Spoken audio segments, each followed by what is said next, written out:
Hello, just to let you know that we are just ensuring people can sign up and register for the IBBC Tech Forum conversation, which will be starting in just a minute.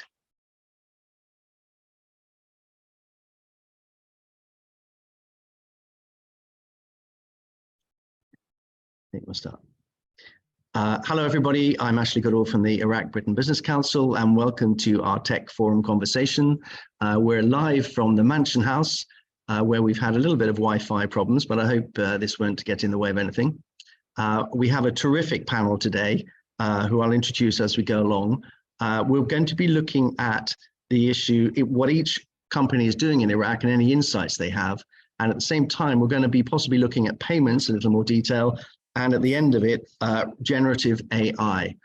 We had a wonderful warm-up, so this should be a very interesting conversation. And I'd like to start off to introduce, just to say the panel is Mr. Padraig from Iraq Business News, Mr. Saquib Ahmed, who's the MD for SAP across Iraq and Pakistan, Ms. Cynthia Khoury, who is Mastercard Levant, Iraq and Country Business Development Director, Mr. Al-Khairalla, who is the first Secretary of the Economics Desk of the Ministry of Foreign Affairs here in the UK, at the embassy, Iraqi embassy, and Mr. Mohsen Garcia, who is an entrepreneur and has launched 1001 Media in Iraq, Mr. Peter Chamberlin, who was previously at UK government GDS and now is Scott Logic lead consultant on generative AI and government tech, which is a pretty super lineup. So without more ado, I'd like to ask Padraig to talk to us a little bit about his overview from the news point of view in Iraq. Thank you, Padraig. Thank you very much, Ashley. I think that the tech that's on everyone's mind at the moment, obviously, is artificial intelligence. And we have people here on the panel who are much better able to address the details of that than I am. But I think it's fair to say that the application of AI in general is very broad, and it can cover everything from the hard work of extracting meaning from messy and diverse data sets within a firm or within a ministry, to free-to-use systems like ChatGPT and Bard and so on, which anyone can use to improve personal efficiency and to get answers more quickly and better answers, or to code more effectively or whatever. And that's a very wide spectrum, from zero cost to very considerable consultancy fees. And I think that's where the pinch is going to be for a society like Iraq, which is relatively low income. Anyone with internet access can use the free systems to make improvements to what they do. And it'll be worthwhile to do it because it's free. But big deployments of bespoke data analytics and so on are going to be made in the industries and the ministries where that investment would be worthwhile. And my worry to some extent on top of that is that there are many cases where there's no real incentive to improve, whether it's by the use of tech or otherwise. Half of the people who work in Iraq work in the public sector. And that's according to a paper that Professor Frank Gunther wrote for the IBBC last year. And many of those people, sad to say, are woefully underemployed. So that being the case, you'd imagine public services in Iraq should be brilliant. People with time on their hands should be falling over each other to impress the citizens with the quality of their service. And I know that there are very many fine and conscientious civil servants working there. But in general, I don't hear people coming away from an encounter with bureaucracy in Iraq and saying, well, that went really well, thanks, guys. And I think that's, to some extent, that's a problem of organizational culture and a problem of an absence of incentives to do an excellent job. And the existence of a new and powerful tool to improve efficiency isn't really going to change that. Now, the same applies also even to some private sector businesses that are effectively protected from competition. But having said all of that, what we're going to hear very soon from some very enterprising panelists such as Ali and Mohsen, and they're going to give us examples of where the public and the private sector are doing exactly what we would want them to do in a situation like this. They're using tech to solve problems and to bring new services to market and to improve existing services and so on. And I'm really looking forward to hearing what they have to say on that. Just to give you one more tiny example here, the UNDP, is the United Nations Development Programme, did a study last year using artificial intelligence to analyze 76 million Iraqi tweets.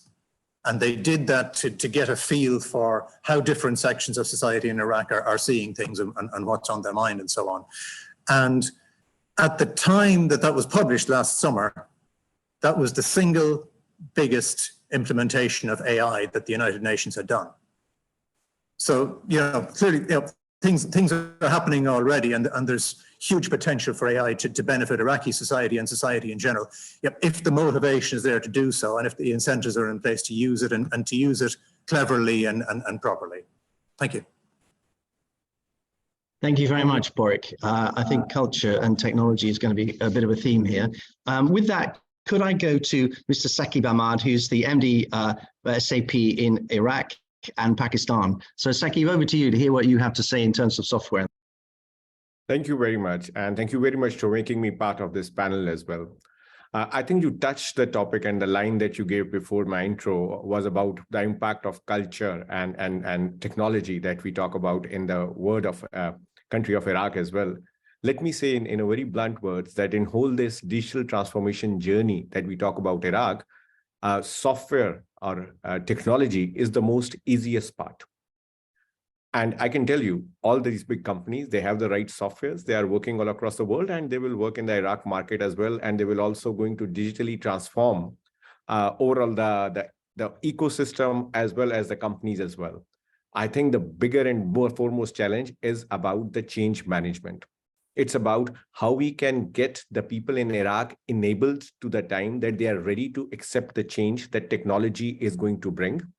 Secondly, enabling themselves, considering the fact that this technology will ask them to learn, unlearn, and learn again. And the thirdly and important thing is that this technology is going to stay, and it's going to help them developing themselves as humans as well as better IT people than taking their jobs as well, where people get fearful at times with the technology that it may run away from the whole ecosystem. We need to understand one thing overall, that technology is there to help. Technology is there to transform, and technology is there to digitally transform this world, especially from the era since the smartphone has come in 2007 till 2023, as we work, say today. In the 16 years, there are, as per the McKinsey report as well, there are so many businesses that were existed, has closed, and there are so many businesses that have evolved, which were even not present, say, 16 years ago.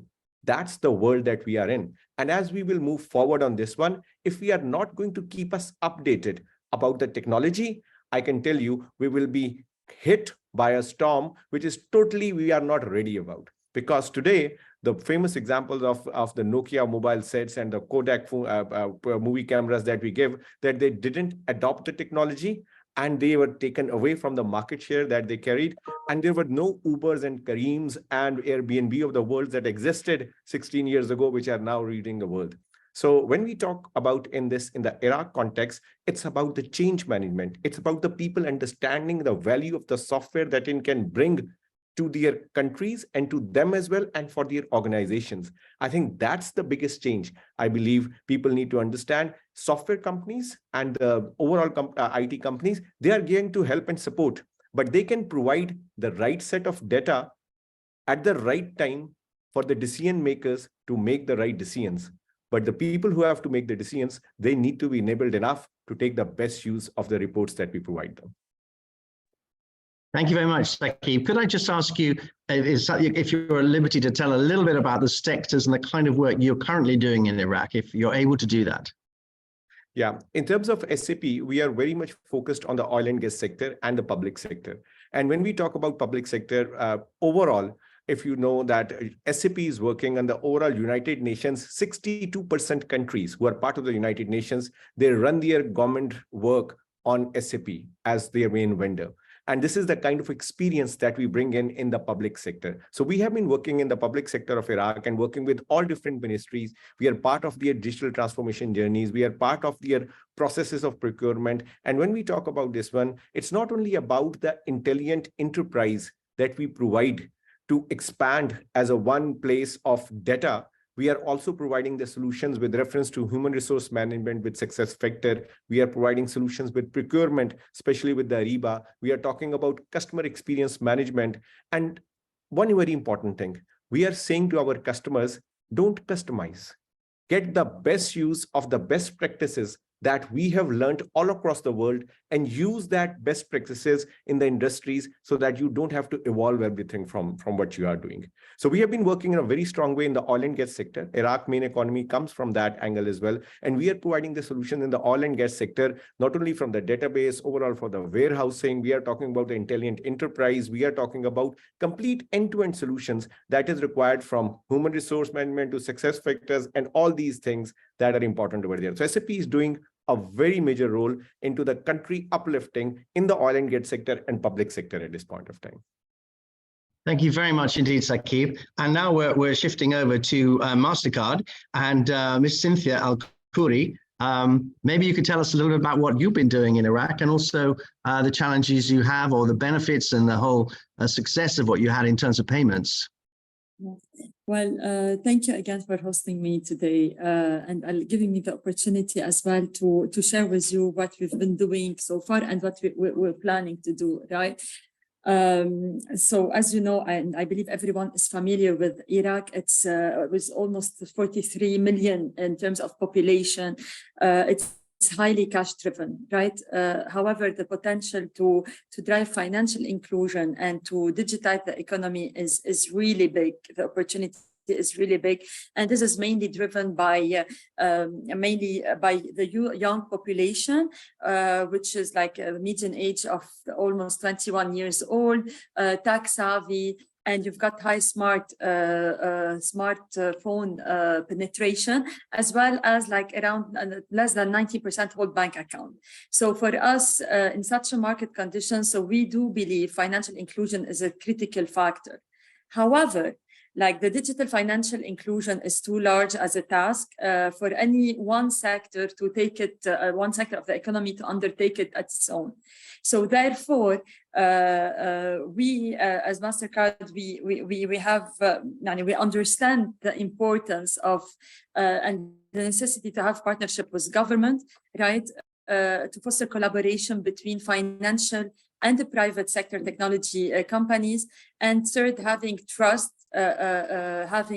which is another critical element in the digitization of the economy.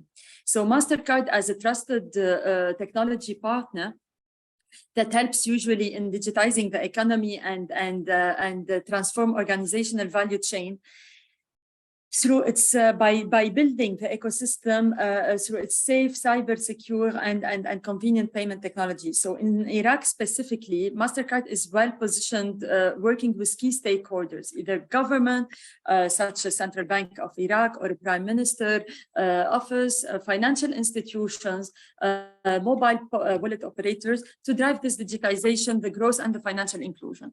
So allow me to share with you some of the initiatives that we've been doing on a government level, on a government as well as partnership with a private and public sector, and as well how we've been trying to drive the financial inclusion by partnering with telcos and mobile operators and SMEs.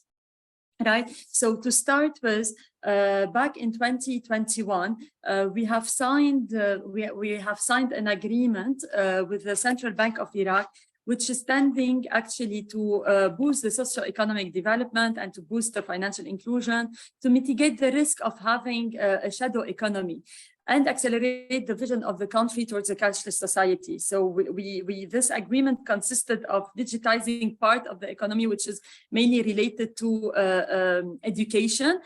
And what we wanted to do actually to replicate what we did in the education as well to replicate it into other sectors. So what we did, our main priority was to build an efficient and reliable payment ecosystem where people, parents and guardians have the ability to pay digitally the tuition fees and all the education related fees.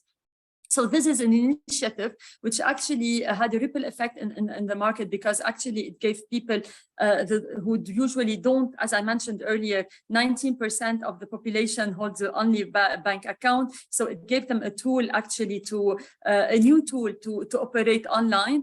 And as well, it helped not only in reducing cash, the usage of cash, but as well promoting the adoption of digital tools, addressed a lot of inefficiencies, sizable inefficiencies in operational and administrative part of the education sector, right? So, and another point which is as well helped as well in generating revenue for the government, because it's mainly whereby you have limited the manual intervention. So it helped as well to generate government revenues. So I think this is one of the partnerships that really provides a starting, which we consider to be a starting point for the development of a full digital ecosystem in Iraq, which will cover key pillars like these key pillars of the value chain, like government collection, disbursement, domiciliation of salaries, reimbursement of salaries, peer-to-peer payment for businesses and consumers. So this is one of the main initiatives that we did with the government. We're working currently on the tokenization, right? Tokenization, for the people who are not familiar with tokenization, which consists of transforming the primary account number into token. And this initiative that we are working with Central Bank of Iraq actually to enable it for domestic schemes.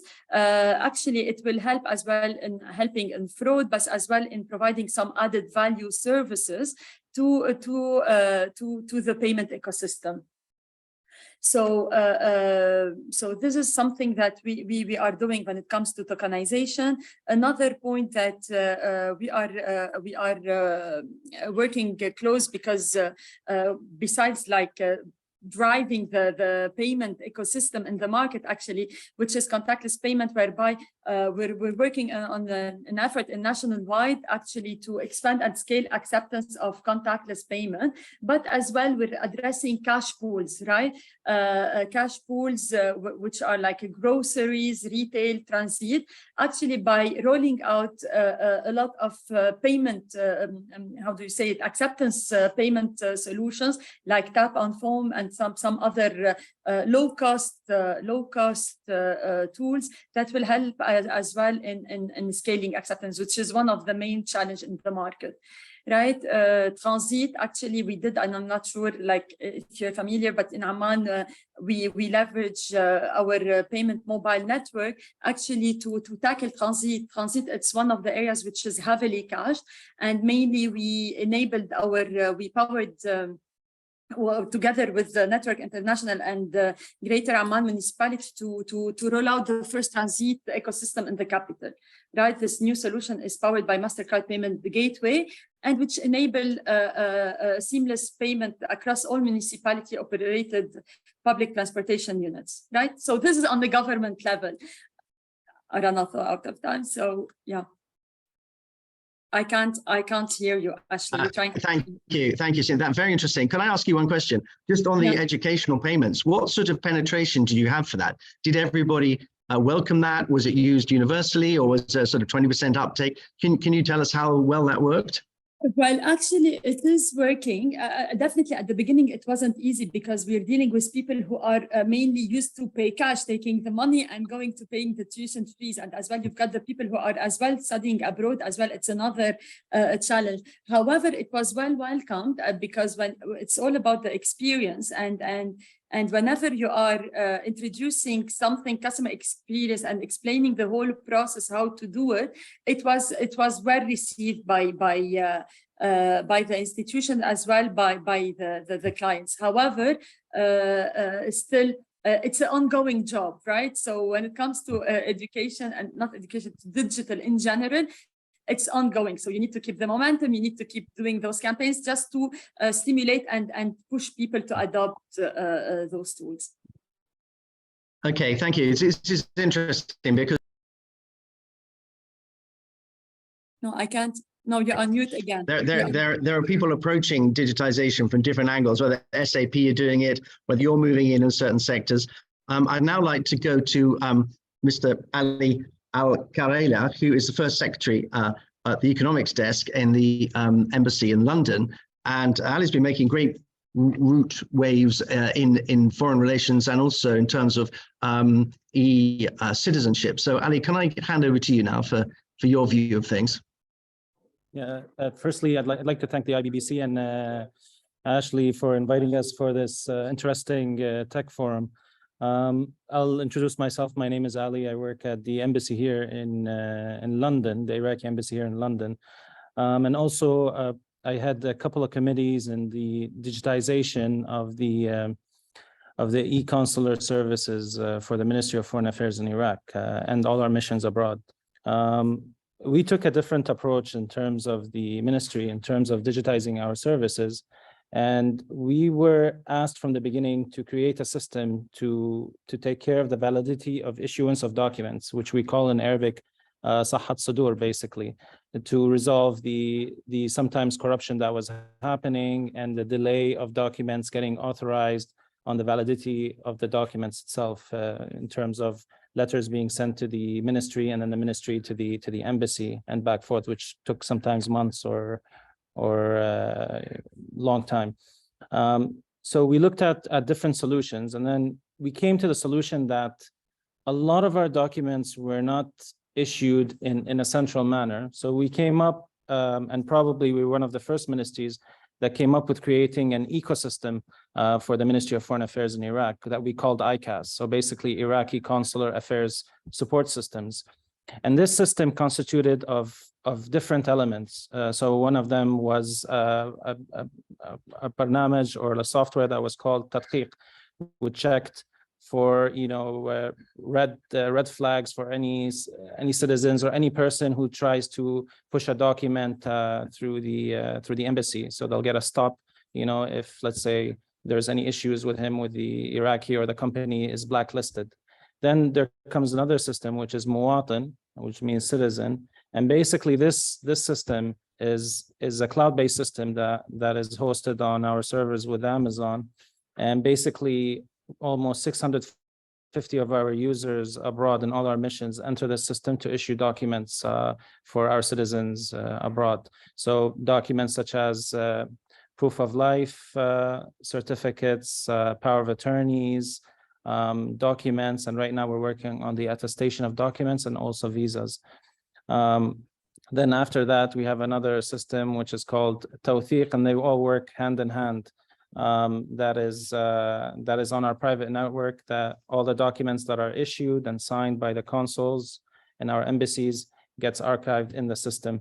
And then afterwards, another system which is called Ista'lam, which lets the citizen check on his document to see if it's issued and everything. The interesting thing about this ecosystem, which is quite different probably than a lot of the systems in Iraq, is that we use a different approach of APIs to get all these systems connected together. And this created a lot of leverage for us in terms of the Ista'lam system, for example. The portal itself that's on the website, we didn't build as the Ministry of Foreign Affairs. We had the University of Baghdad build it, and they're connected through our API.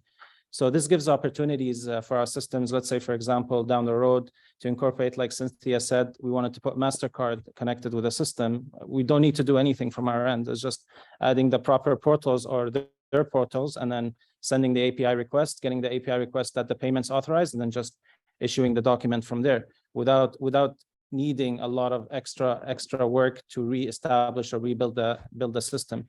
And we believe this practical approach is what it's creating this different type of system that's allowing us to expand the system in a great sense, and that having the data available for any government institution or private institution in the future to be able to access. Like I said before, we started since last year, and this is our second year. We've issued almost 700,000 documents to our system and have profiles of around 200,000 Iraqi citizens abroad that is there with full profile of that citizen and what documents he issued anywhere.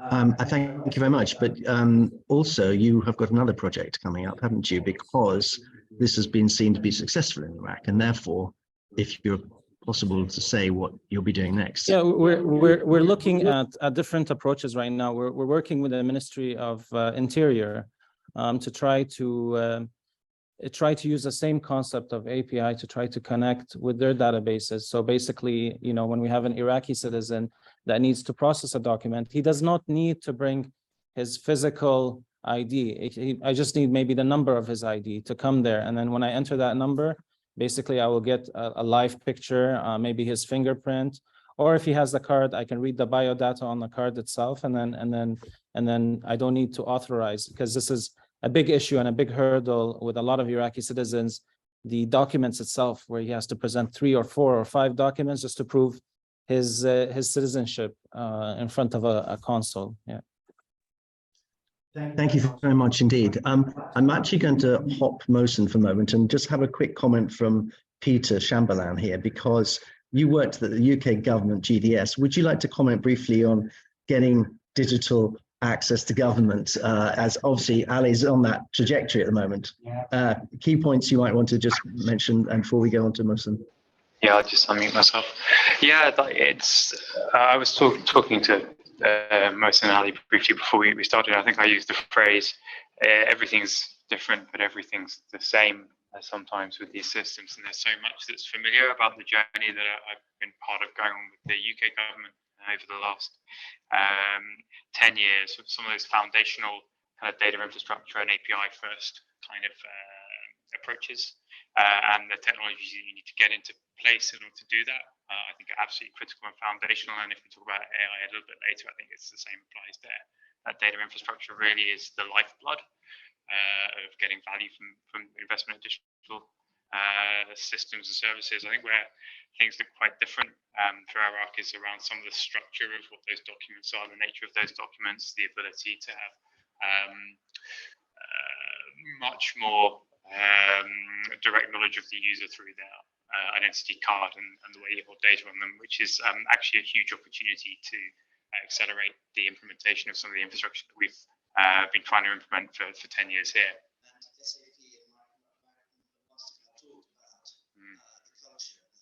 Correct. Well, I think Saquib made so I've done so many talks in my career where effectively the talk template I give is blank is not a technical problem. And so for me, this is what Saquib said earlier, it is not a technical problem. Okay, we've got the technology, SAP have the technology. We've got the technology, Scotland can come and build stuff for you. But actually, if you don't have the framework of governance, incentives, funding, the management of those outcomes over time, and the will to sustain that over time, so the ability to sustain that strategic intent for your public sector investment in technology, then you're going to find that it's very, very difficult to succeed, because your ministers come and go, civil servants come and go, budgets come and go. Those are actually the really difficult things to sustain and get that focus on investment based on the outcomes you're looking to achieve, and empower the likes of Ali, who's got phenomenal things at his fingertips to actually go to be able to follow through. And I'm sure some of the most difficult things that you're facing, Ali, is not how do I stand an API up, it's how do I get the right person, the right official in this corner of this department to get the access to create the means to go and do this to start with. And once you're there, you just plug it in, right? Because the tech's the easy bit. Just going back to the UK Gulf, which is probably at one point was world leading in terms of how the government interacted with citizens. What gave rise to that was a mixture of vision and a government that wanted to change, but also to save money because there was an economic crisis. So actually they didn't waste the global financial crisis and the government finances. They used that as a reason to modernize and to make it more efficient. Was that much the driver behind it? Hugely so, yeah. And it still is the case that you don't do this for its own sake. You don't do tech for its own sake. Tech should be about something which is, I talk about automating away the toil. You know, all the manual stuff, you take your stack of documents to your local post office and get it stamped, you go to the consul and get it stamped, and you go somewhere else. And the amount of waste that is in that process, it is addressable value. There's not just value in terms of your money you spend on running this process, it's value in terms of your people taking days off work. How many days are lost in your economy of productive work because people are messing around trying to do whatever the bureaucracy needs, the 50% of people who work in Iraq doing jobs for the civil service. I former civil servant, but maybe you don't need so many people to be doing that. Maybe they're doing a lot of things that are slowing people's lives down. Okay, and we can make that better and unlock value for the economy, both in terms of labour and productivity, but also in terms of innovation. Thank you. I think I've got a word of the day. Was it regressible value? That's a great word. Addressable value. Oh, thank you. Yes. I tripped over my words as I was speaking.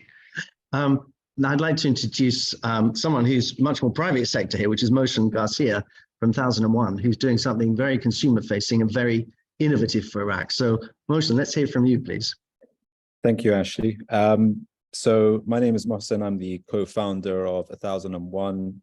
It's a new video streaming platform that was launched just over 8-9 weeks ago now, during the crucial Ramadan viewing season. And interestingly, given our focus on Iraqis in Iraq in particular, but also the diaspora communities around the world, we have ended up experiencing exponential growth amongst that audience group. We hit 1.5 million unique viewers and users of our platform in recent weeks. And so for us, I think it's validation of our theory that we went into when we launched, which was that Iraqis, in particular those who live in Iraq, are very, very keen on anything that can be consumed digitally, and primarily, given the statistics that we've been seeing, 90-95% of them through their mobile phones.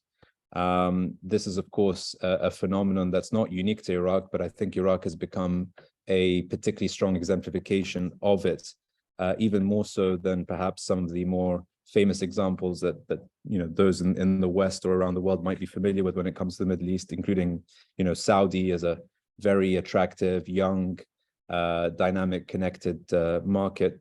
Iraq, interestingly, exhibits a lot of the same behaviors and a lot of the same statistics. So for us, having some Iraqi heritage and also being backed by the largest independent media group in the country meant that for us it was a natural choice.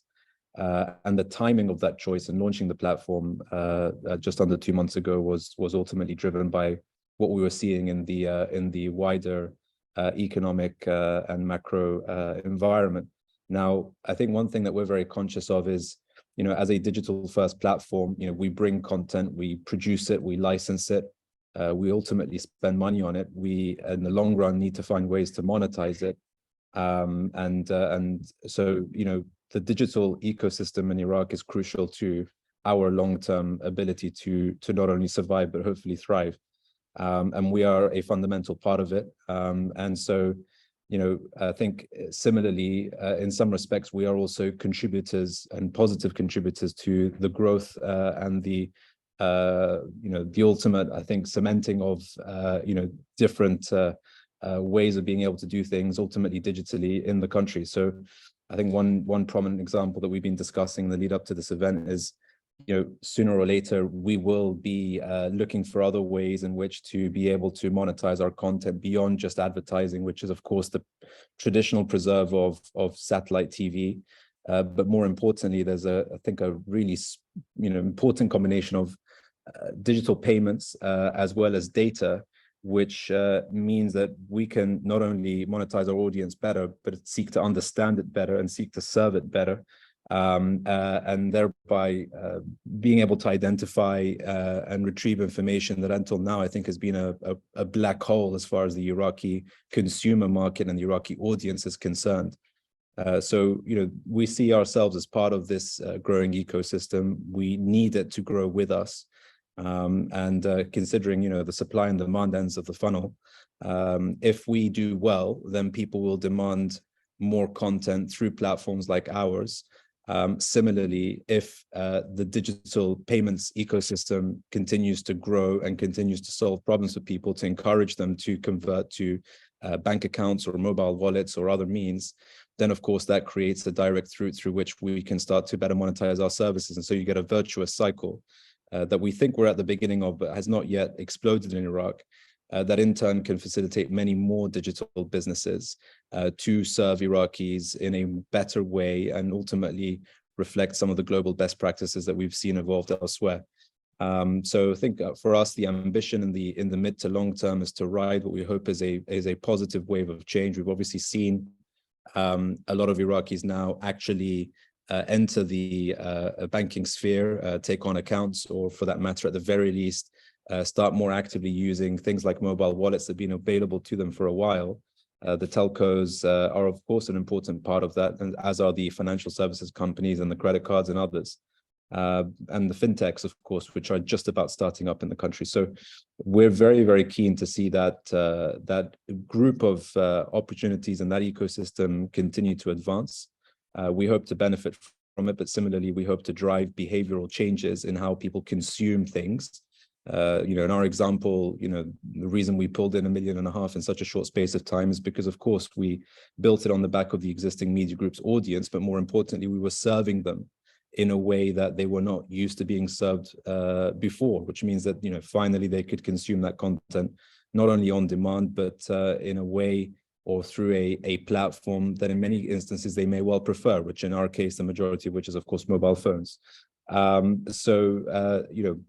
giving people a better service, you're encouraging them, of course, to start to engage with that and other services in a new way, and hence why I think we are all equally important to each other in terms of this transition phase that I think the country is going through from traditional means of consumption into procurement of digital opportunities and products. I'll stop there. Thank you. Thank you very much, Mohsen. It's very interesting what you've thrown up here, because you're clearly demonstrating there is a demand, particularly on young people, for digital services. Clearly, people want to use digital. There probably aren't enough of them available. Technology is freely available. Agencies are here to deliver. Software companies are here to deliver. Ali, I'm going to put you on the spot now, because you do work for the government, Iraq. And what is actually holding up a more rapid adoption of digital technologies? I honestly, to be quite honest, based on my experience working as a civil servant and in the public sector, a lot of it is our understanding of the technologies that are available. A lot of people, when you say you need to create an ecosystem, everyone in Iraq thinks big. They think you need a data center, you need a building, you need air conditioning, you don't need all of that. To be honest with you, launching of services does not need to be big from the beginning. It can be easily scaled up. So this is the approach that we took, which provided an easier launch for those systems. I remember when we started with some colleagues, we started in several embassies. We created a soft launch where we created the platforms, and we were doing Abu Dhabi, Dubai, and London, and another embassy. Only these embassies were working. They were working on the system, but it gave us a concept of what issues that might arise. So later on, we just scaled up the system. It's the same system. It's the same thing. Everything works the same way, but you don't need to think big to achieve that. And when you build something properly from the beginning, the ground up, and you take the time to think about it and draw up how you want your system to work properly, and think 10 years from now, what do you expect from the system? I think you can achieve that very easily. And I believe that the trial that we had at the Ministry of Foreign Affairs woke up a lot of people in Baghdad that told them this is possible, and it's possible without a massive budget. And that's what happened. Is it anything to do with demographics, in the sense that young people probably under 35 are up for it, and people that are running the government might be 60, 70 years old and really don't get technology in the same way? Is there anything to do with that? Actually, I'm 41, so I'm past that age mark of yours. So I think I'm reaching to the end. I think at the end of the day, it's you just need people who have, let's say, what we call the courage to introduce these type of ideas, to come forth. I think we have one of the countries that has the brightest programmers and the brightest talent in Baghdad that can achieve all of that. And honestly, just looking out, and maybe Mohsen knows, I've seen some crazy apps in terms of e-commerce and stuff like that I didn't see throughout my course, over here living in London, actually. Yeah. Thank you. I just want to bring in Saquib here for a moment. Hello, Saquib. I'm sure you might want to comment on this, the point about what's the impediments, and there seems to be demand, but what's holding things up? Yeah, one first technical issue. I think in the room, I think all the three mics are open, so it becomes an echo for the others. So when one is speaking, maybe the other two can just mute it out. Otherwise, we are not able to hear clearly. So just a request there. So now coming back to the comment over there. So first thing I would like to mention from that perspective, when we talk about strategy with reference to technology, all strategies are possible. The most important strategy that we need to define in the technology terms today is that we go away from the customizations. One of the major problems that we happen today is that we have a certain way of doing a certain job, and we go to the technology companies and ask them, please make a software in a way that our whole thing that we work should be just put in the digital way in the computer. That's not digital transformation. That is digitization. And that is not something that the technology firms should be doing, because their role is to tell to our customers, because they have the experience of working in that industry across different parts of the world, and they carry that experience to be shared to the other parts, so the people should not make the same mistakes again. I will be honest, and if technology companies, even all of them where I worked from 15 years back, they would very happily say to the customers, okay, we will do it for you, because it's some money for them. They will be accruing a lot of customizations, but that was not the right approach for the technology. Today, I can tell you the software companies have started saying no to the customers. And what I mean by the no, they mean to say, they are telling them, guys, this is not the right way to do what you are asking us to do in your industry. This is the best practice, and this is how it is to be done.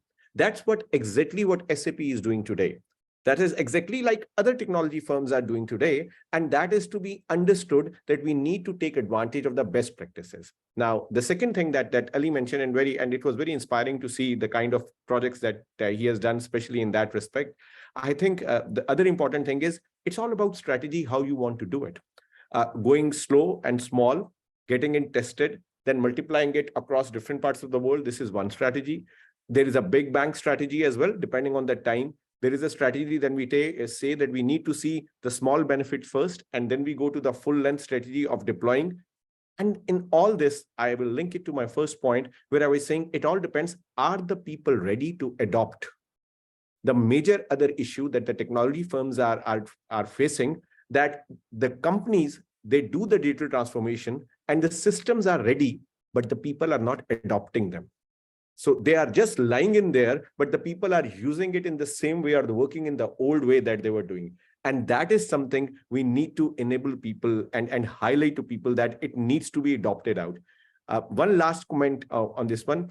You know, if I worked in the pre-digital transformation era of 25 years back, the person who was doing a certain job for 10, 15, 20 years, he would have continued for 10, 15 years doing the same job, and he would have finished his career of 30, 35 years doing the same repetitive task over the period of time. Today, with this IT and digital transformation, what it has offered that the 60-year-old guy is equal to the 20-year-old guy, because he has to learn and change in the same aspect as the new generation has to change. And the technology provides us that platforms that we are able to adopt to this change on a very fast pace. This is what SAP is trying to do in the technology firm in Iraq. This is what our mission is. And one of the things that we are trying to do is train the people. It's not about providing the software to the people. It's about how we are able to train the youth of Iraq, which can help different companies to enable in the technology. That's the direction that we need to work on more. And Saquib, do you have online training available to Iraqis now? What do you offer them?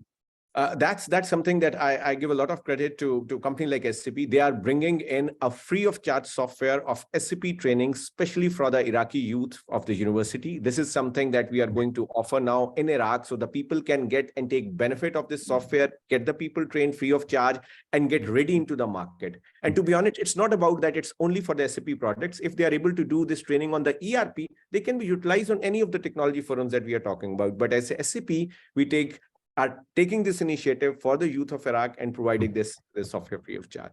And how about SMEs? Because that's another big segment that is a little moribund at the moment. I tell you, with SMEs, there is a big set of opportunity that is there as well. Because with reference to SME, they are trying to be part of this digital bandwagon. They are faster as compared to the relative public sector, and they want to adapt it much fast. The major issue for them is providing the right set of software which can help enable their journey a little bit on the fast track, and they can get hold of the people that they are working on. What happens that a person, when it gets enabled a little bit on the technology, he get a lot of options within the country and outside country both. And people tend to take their journey on the next step outside country at times. And we cannot stop them. The only thing that we can do is make our pipeline on a fast track over there, so that for these SMEs, we are able to get these people hold over there for a journey for a certain period of time and provide them solutions. One of the solutions for the SMEs, I say, and you know, the cloud solutions are the one that are picking up all across the world. And for the SME market, there are public cloud options. This means there are ready-made ERP solutions for them. They just need to get the users they provide, and they can immediately start within 30 to 60 days. They can be part of a digital transformation program for them. The public cloud option for the SMEs is the way moving forward. Thank you very much indeed. That reminds me a bit about the Romans and why railways are based around chariot wheels. People carry on doing the same thing over years, don't they? And then cars follow up. Anyway, I'd like now to go, in fact, Cynthia, I'm going to come back to you later if that's right, but I'd like to go to Peter now and just shift the subject to AI. We've talked about technology isn't really the issue, it's people quite often and all the impediments that happen and how you scale up. But Peter, could you talk to us about generative AI and start that little discussion off? Thanks. Yeah, sure, sir. We're on mute. Apologies, everyone. It's a bit of a mute dance to do. Yeah, it's interesting. It's a leap from the conversation we're having to think about generative AI, but it's so in the news, and it's in the news for all kinds of reasons. It's in the news because it's going to end the world. It's in the news because it's going to be the future of everything. AI is going to be transformative, but to Saquib's point earlier, very early on, I think you were saying, yeah, these things are going to come with vendor tools. Vendor tools are going to come and bring these things in. Like, these things are going to be in the cloud services that we use. They're already starting to be in.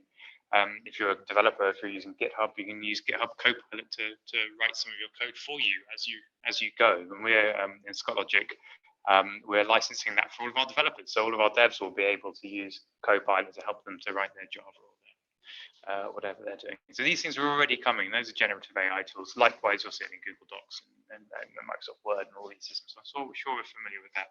But there's a broader question with AI, which is around when it becomes about getting hugely innovative transformation to how you do finance, how you do social security, how you do military procurement. Who knows? Like, all of these things are going to be places that you can start to apply these sorts of technologies, because they're effectively search systems. I mean, when I did AI at uni years and years ago, it was under a module called search. A subset of search algorithms was the concept of using neural networks, and at the time it was very, very niche. And now these neural networks, using the same core algorithms that we used at uni to kind of build, we made little toy versions of these. They're still the same systems. The difference between the systems that Google have now and ChatGPT have now, and what we were playing with at university, is billions and billions of nodes, lots and lots of computers, and lots of data to train them with. So generative AI is pre-trained on huge amounts of data. So to relate that back to what we're talking about in Iraq, if we want to apply AI to any of the problems or questions, it's going to require access to the data. So Ali talking about API first digital infrastructure for Iraq is kind of music to my ears. If you want to find a way to start to actually unlock value in those data sets, you're going to need to have access to that data. Not only are you going to need the digital infrastructure to support the access to that data, but you're going to need the governance around that, so that data is used in the right way ethically to meet the ends that you wish it to meet for the people of Iraq. So again, it's not a technical problem necessarily, because you're pointing a tool that a company's built at the data that you have. The question is, what do you want that data to do for you? What do you want the tool to do for you? And how are you going to ensure that you actually get those outcomes and it's done in a way that's safe for your people? So I sort of, to summarize, I would not want to drone on too much about this and maybe invite conversation. But for me, it feels like Iraq is at the foothills of the journey that Ali's set out. And we've been hearing from others, such as Cynthia, for example, talking about payments and how payments infrastructure. And Mohsen, from the perspective of a startup founder who's asking, how am I going to get it so that people can come online and I can do something other than monetize this with advertising, right? The things that are going to satisfy those needs are going to be the same foundational digital transformation things that enable the use of AI to be innovative and productive for Iraq. So I say that the journey that you're on, that kind of foothills up to base camp of digital transformation, is the thing that leads you over to that next horizon and doing it safely and doing it well. Because the vendors are going to be there. As Saquib says, the vendors are going to be able to come, but can you use those tools to your advantage? Can you use the AWS data center in UAE to your advantage? Can you use the tools that are coming to your advantage? And that means taking the development. You've got the brains. You've got a young population, highly digitalized, highly digitally literate population, no doubt got great developers. How can you turn those skills, the labor force that you've got, to actually take advantage of the technology that's there? That's my view. Thank you very much. Ali, would you like to say something? Me and unmute. Just to add to what Pete was saying, as an example, a lot of people will say, "Oh, AI, Iraq, we're not at that stage." I can tell you right now, at the ministry, we are at that stage. I could right now. We are looking to do proof of life certificates online. So that will require me to have a system, a developer, maybe a company come up, have a system that will basically allow the client, our citizen, take his Iraqi ID, take a picture of it, then take a video of himself saying that, I am Ali and I'm still alive, okay? Scan his documents on the system, basically send a request to our servers. Our servers will come back to him and tell him, yes, this person is registered in our systems. And then send all the data to us, and we send the data back with a full document that's digitally signed by or not even digitally, signed physically by someone and scanned on our systems, and he gets a copy from it, or we can send a copy digitally to the pension department in Iraq. So this is very possible. It is now. It's available. There's lots of work that can be done. The most important thing is that our architecture is open. We are keen from the beginning to use, like Shahid said, we're using low coding platforms. We're using open-based technologies. We're using APIs. We're using JSON as a JavaScript orientation to talk back and forth between systems.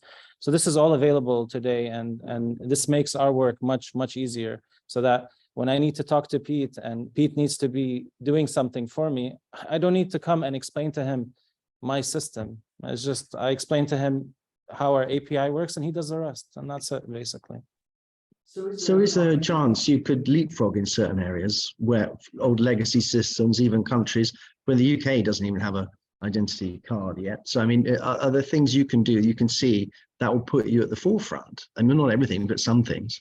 Well, I think Pete, and we were speaking earlier, and actually we had another roundtable in terms of fintech, and they were all speaking. I think the most important thing in Iraq right now is ID identification. Basically, the easier we can identify an Iraqi citizen and have his profile available for all our systems to get his information, his data, basically I resolve a lot of issues. Do you know, half of the time I have a team of around 8 individuals that sit there and correct profiles of citizens because they make spelling mistakes in their names when they're entering it into the system. So imagine if I had an ID that right away I get the number and I get the information directly from that card.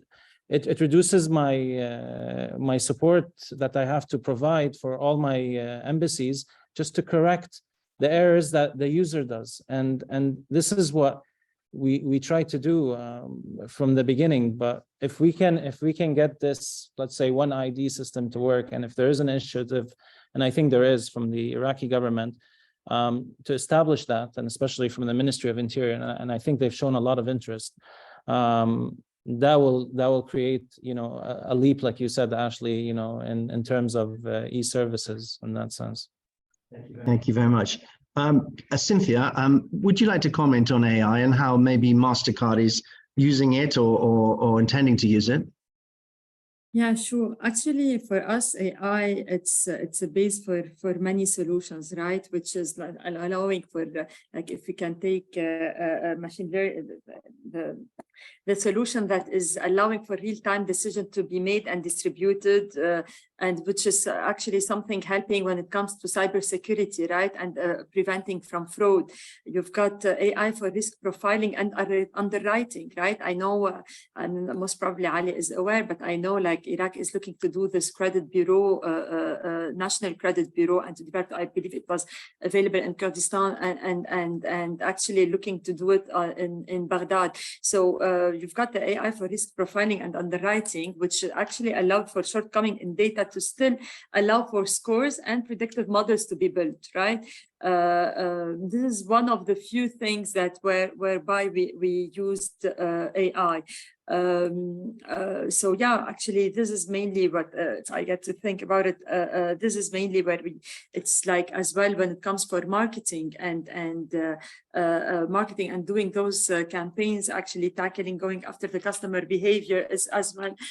We will plan to use that. So we've got so many tools, so many streams whereby we are using AI, and we're communicating this added value to the customers, whereby they can really leverage those services and the tools and platforms that Mastercard does have.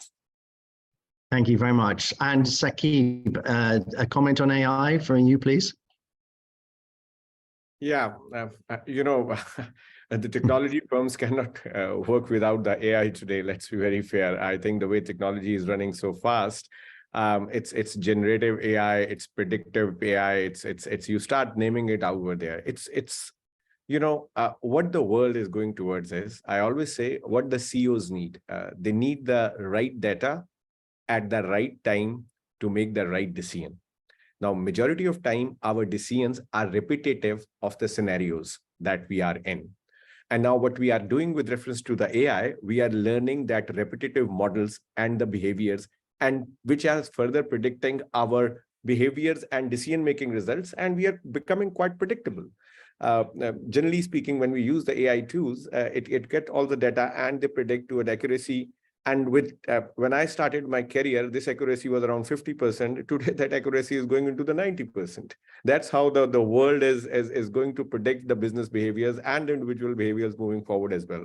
The only thing that I say with reference to the Iraq market, because we are taking the discussion on that forum, I think it's important to first get the people aligned on a certain baseline. The world right now is going towards AI, but I think from the Iraq perspective, we need to get some basics there settled down in terms of the people getting that phase that they understand the impact of that AI in their lives as well. And it has to be a gradual process as we make forward, because if we start putting a totally new guy and directly putting on the AI without the experience on the ground, that is also will be difficult for them to understand the dynamics of that one as well. So I am a technology guy. I am something purely going in that direction of AI, but AI is not only technology, it's culture, it's religion, it's human values. It carries a lot. And we are in the starting phase of that one to see what is the impact of that one is going to go in our day-to-day lives as well. So that needs to be managed. This is a very evolving field, and we need to analyze in which different aspects, apart from the technology, it's going to impact in our lives. Thank you very much, Saquib. Peter, you got your... I do, actually. Particularly dangerous to unmute because I'm actually right next to Ashley. So it's worst case. But I had one point and I now have two, and I'll make the first point first, but I want to build on what something Saquib said in a minute. The first was to reflect actually on something Cynthia was saying and just thinking about that payments data space and going back to something Mohsen was saying earlier. In my mind's eye now, having learned a little bit about Mohsen's work and Cynthia's work, actually there's a civil society expectation that builds here. There's a civil society digital experience that is evolving in Iraq that people are innovating towards. And Mohsen mentioned analytics and data. One of the things that AI does is take data and enable you to apply searches against it or derive information or new knowledge from it. I think it's a really interesting question here about how that kind of civil consumer society over Iraq is enabled on its digital journey by the use of that data in the back end. I think in the commercial space, I think it's very interesting. And that brings me on to what I wanted to reflect on what Saquib was saying, which was that actually what does Iraq want as a nation with regard to its civil society and its consumer society and its evolution as a digital society? That's a question of governance. It's a political question. And it's a question of ethics. And it's a question of principles. And how you encode those in the laws, regulations of your society, but also in the incentives for innovation in industry is extremely important. It's instrumental in the outcomes you achieve. And I was just going to very briefly reflect on what the UK has been doing recently. We have the Office for Artificial Intelligence now in the UK, which is obviously full-time thinking about how this applies across all of the industry sectors and across in terms of the governance and legislative regime and in terms of innovation and supporting British companies to be on the leading edge of that. But we've also seen the Prime Minister of the UK meeting Joe Biden to talk about and broker a role for the UK as a global, at least regional leader in the regulatory establishment of frameworks around AI and the use of data to achieve these. And so the question applies to Iraq too. What does Iraqi political leadership and civil society leadership want to get from this? And how are you going to reflect that in the regulatory legislative frameworks and innovations around this technology? So I think there's a really interesting space here. And I think Saquib touched on it really well. And I think what Mohsen and Cynthia are talking about is like this world's coming. You've got innovators, you've got startup founders on this call who are founding startups that are going to be creating huge amounts of data, and that data is going to be ripe for creating the world that you want for digital Iraq. The question is whether you're going to be able to support that through your institutions and the way that the country is governed, I think. Sorry, Saquib. Yes, it's a very big conversation. Ali, just back to you before I ask Mohsen a question. What do you feel Iraq wants to get from its civil society and data? And that is a difficult question. I think it gets very, very deep. There's lots of politics included into it. But at the end of the day, I believe truly that technology and these apps should be something that will help the consumer. And the idea at the end of the day, if we can use these applications to help the individual or the Iraqi citizen there to get his, let's say, for example, his driver's license quicker, his passport quicker, file for, like we were talking, file for a loan, make a bank transfer. It's basic stuff that we take for granted living here in the UK. These elements, I believe, will be of big benefit to the consumer, especially in Iraq. I think there is a lot of, I have these discussions with a lot of my committee members back in Baghdad when we have our meetings, when we want to implement these new systems, is that no one knows how to use an app. No one, a lot of people, they're older in age. He's not going to be able to take it himself. Sir Ali, please. But we know for a fact that Sir Ali, please. Here that sometimes your grandfather Sir Ali, please. not know how to use the app. He'll find his grandchildren and he's going to ask him to basically Ashley, can you mute please? We are not able to hear. Can you mute please, Ashley? I think Ashley should do the app or the application for him, in that sense. So I believe this is probably the easiest explanation without getting into a lot of details. And right now, especially with our government, we are pushing forward with that. The Prime Minister has announced e-payment to be available to all government institutions starting from June. And for us, for the Ministry of Finance, we have that at our attestation department in Baghdad.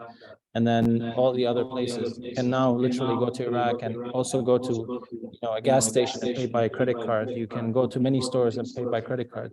So I think the faster that we can adopt these technologies and get these things to simplify life, I think we do not understand because there is a big echo, please. We did not understand what you are talking about. Mine's very low. Huge echo. Okay, hold on a minute. Just the bottom left one. Yeah. Okay, so I'm just coming back. I'm trying to. Yeah, thank you, please. I think Ali, now we can. AI, and you were talking earlier off screen about how you're going to be using more of it in the future. What are your plans as a very consumer-facing organization? How might you use it, and what might be to your benefit?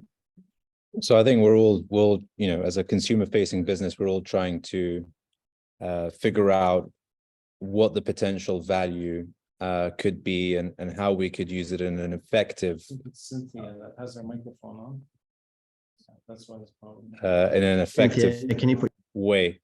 A big part of what we foresee as being the cost of us delivering content, given that we're a highly localized and targeted platform, is we do a lot of work around dubbing and subtitling with a view that we're curating a selection of interesting international content. We've got one of the larger libraries in the entire region of Korean dramas, as an example. We're building a library of anime, Japanese anime. We're doing the same with Southern European, North American content.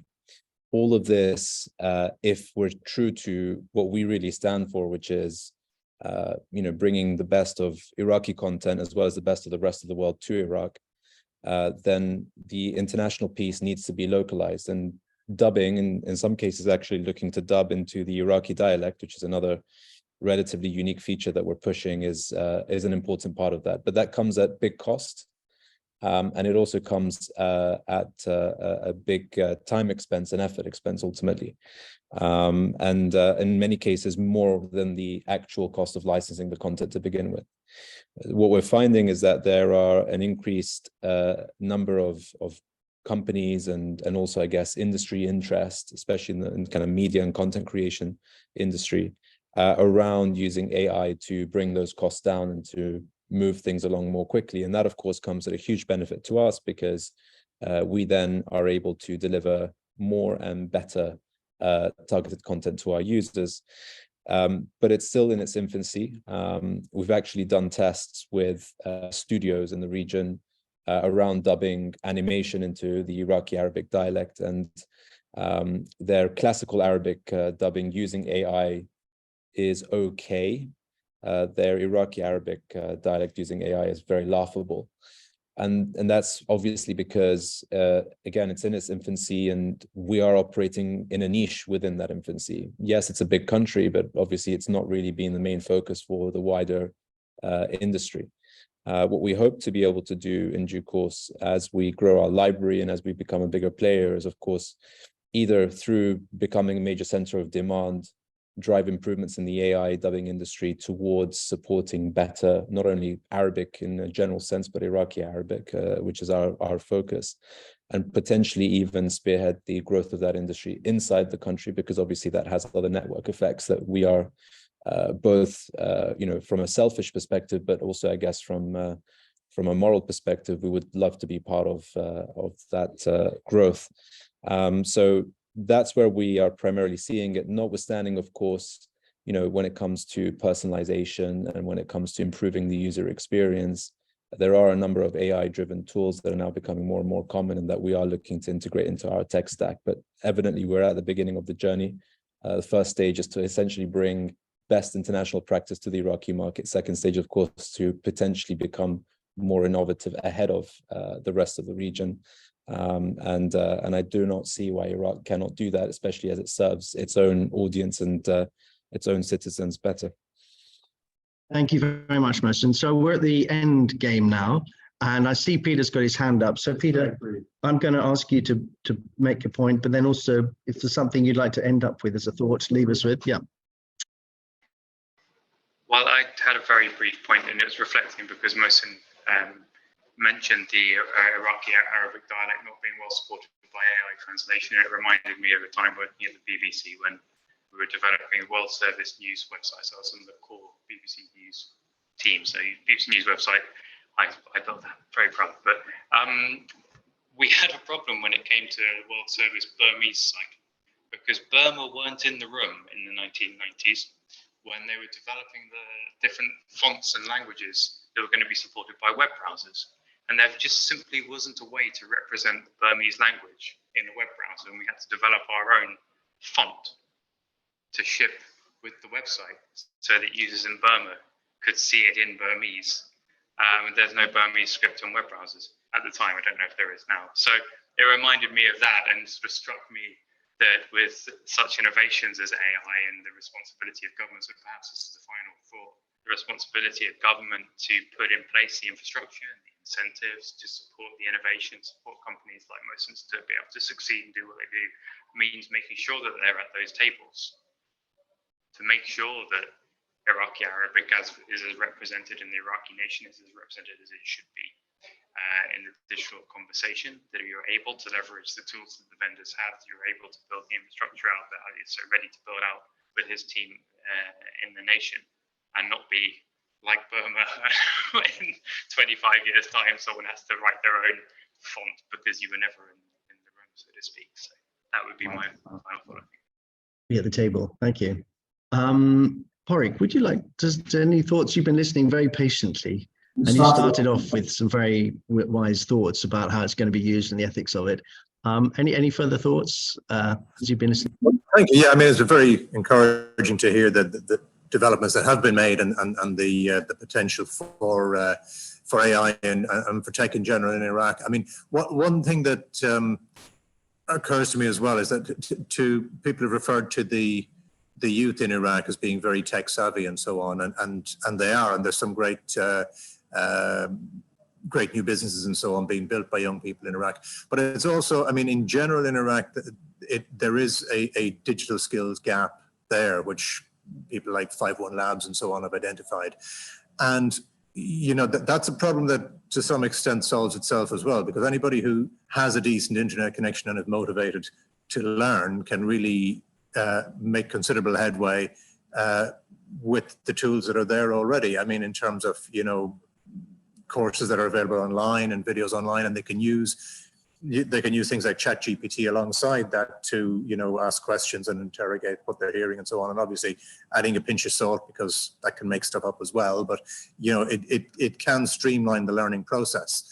And I mean, obviously it's not the same as working in a team that's developing things, but it can get people up to a level where they can get to that stage. So I think, you know, that's another opportunity for AI and for tech to bootstrap itself in Iraq and to start making a real difference.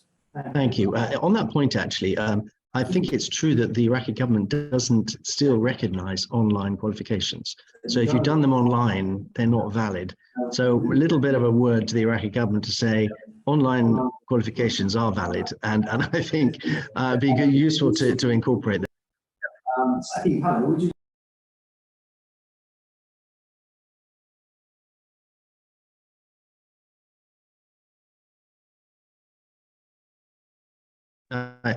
Sorry, hello, I muted myself. Hello, Saquib. Would you like to end up with your final thoughts and your hand up, obviously responding to something? No, I just wanted to say as final thought, all the people on this panel, they are doing certain jobs for the respective companies. But when we talk in the context of Iraq, I think it's very important we come out of our professional roles and connect with each other in the best interest of Iraqi people and overall Iraqi industry as well. And it's very important that we know the reality on grounds, how we have to develop the youth, how we have to do this digital transformation journey by providing the set of info, and how we have to make sure that they get the right positions within the ecosystem so that they find the opportunities within the country to grow the country in that aspect also. So I think it's not one person who can do this one. It's a connection of all different stakeholders that has to connect together and then bring it together.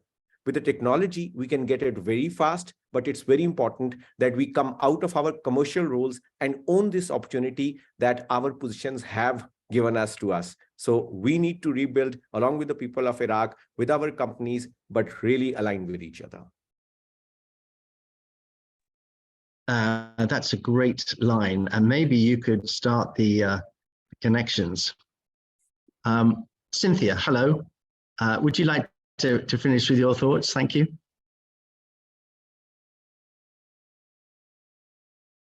Sorry. Yes, actually, one last message which I wanted to say, that we at Mastercard, we're really committing to playing a key role in boosting Iraq digital payment infrastructure.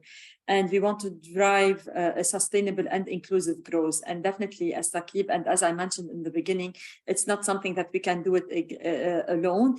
A partnership between different parties, from government to private and public sector to telcos, everyone needs to be part of this agreement, actually, to be able to drive this, to drive the digital transformation, to drive the expansion of emerging payment methods, and as well whereby consumer and businesses can take care, they can take advantage of. So we are committed, and definitely we will do whatever we can just to make sure it is executed and it takes Iraq to the next level. Thank you very much. Mohsen, would you like to finish with your final thoughts? Thanks, Ashley. I mean, look, at the end of the day, we are riding the wave of growth. And the key for us is that the trends that we're seeing, the positive trends that we're seeing, both on the infrastructure side, as well as the general appetite on the audience and consumer side, continues. And I think it's about just encouraging all those who are already active in the market or who are looking to be active in the market, both similar to us, but also providing the solutions and supporting the transition to digital and the transition to digital payments, continue to be encouraged because we are all ultimately dependent on each other. And I think that's a very important thing to be aware of. Thank you very much. Now I'm going to finish with Ali, if that's right, Ali, because it all comes back to you in many ways.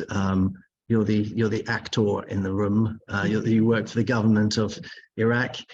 You probably have a round table around you now that you can aggregate together on all these topics. It's sitting there for you to form the group. Over to you, Ali. Your short thought. Yeah, Ashley. Ashley, you have to put me on the spot, huh? Always. To be quite clear in terms of and honestly, I'll put this out to the companies that are looking to invest and looking to work in Iraq in terms of the tech sector or introducing applications. I agree with Saquib in a way, and that the way to the future is using low coding applications. Applications that are already there built, that you don't have to build from the ground up. So the code is there, you can run simple scripts, you have a GUI interface that lets you create the interfaces. It simplifies the gap to get to there, because we know very well that if we wanted programmers, you can go find freelance programmers in India or abroad that you can pay them a fraction of the cost and they can design anything for you. But it's not designing the application, it's actually supporting the application. So one of our successes and the way we launched is that we upgraded the system from our soft launch to our hard launch maybe around 25 times in terms of changes to the UI, to the core. And that's what created that flexibility. We took feedback, and that feedback was available through a team that we established at the ministry, which was basically almost a NOC, you could say, a NOC center that was available through WhatsApp. And then any mission will be able to send a message if they thought there was something wrong to our team. And then the team will escalate it basic until it gets, let's say, for example, to the top. That was one way of launching it in a proper way. The other way is that, and I'll be specific to companies, do not believe that you're going to come to Iraq, launch a product, turn your head and leave. If you are going to launch a product in Iraq, you better be able to support it. And when I mean support it, not support it virtually. You have to have a team that's there, that's on the ground, that can work with the ministries and can teach them what needs to be done. I understand a lot of companies work as a business, and to them, the profit margin is important at the end. But at the end of the day, if you establish, let's say, for example, SAP, and then they bring in a solution and they support that solution, 2 days down the road, you're going to have another minister that says, where did you build it in, on what platform, you know, and they'll go forth in that. These are the basic elements. For us, for example, we didn't have a company. For us, we built it from the ground up. But now that we established the core system and the main databases, we can play around with the system in any way we want. We can have other companies come in and do that. But the way we supported our system is that we made sure that everyone at the ministry, regardless of what their title is, okay, we're trained on the application. So basically, we have promotion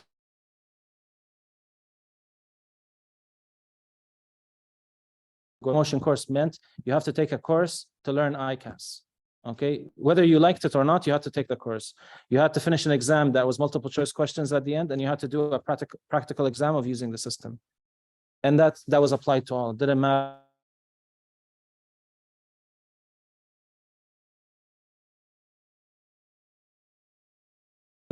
Trained, once you get them able to use the systems, okay, you minimize that gap, and you're able to succeed in launching applications. I think the main course and what I need to emphasize on is that we need to work on building infrastructure the proper way, take the time to actually study it, and at the same time, take the time to support it. If this can be done, I believe we have a successful model for building applications, and I believe the government of Iraq is willing and are pushing for that today and now. And since we, as all of you know, we passed the budget, the 3-year budget, there is allocation for funding for these projects. So I believe there's a lot of potential for companies that are interested. And like Ashley said, I think through the IBBC, they can get in touch. They can get in touch with the embassy if they need to get anywhere. And we're always available to facilitate these companies to work in Iraq. Thank you very much. I'd like to thank everybody. Just from my point of view, we know that, you know, you can't just dip in and out of Iraq. You've got to be there for long term. Our companies in IBBC have been there for 13, 20, 30 years for the long term, through thick and thin. And I think in the end, it works for you, but you've got to be persistent. So I agree with you on that. Thank you for your help. I'd like to thank everybody here for covering off an enormous range of topics, from cultural change, transformation, through to what AI is about, to regulations, to ethics, to technology, fun enough, as one of the smaller elements, because it just is there, is how you use it and what the purpose is in using it, and who's using it. So thank you very much indeed for listening in, those of you that are here. You'll be able to get this and watch it again on our website, hopefully, in the coming days. And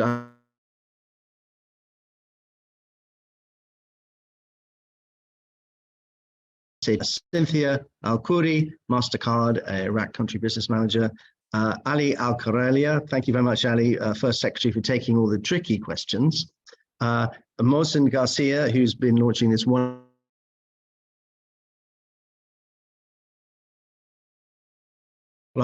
Peter Chamberlin, who's worked in the British government and knows all about it, but now works very much as a commercial consultant. So thank you all very much indeed. Very interesting subject, and see you again at the next call. Thank you. Thank you very much.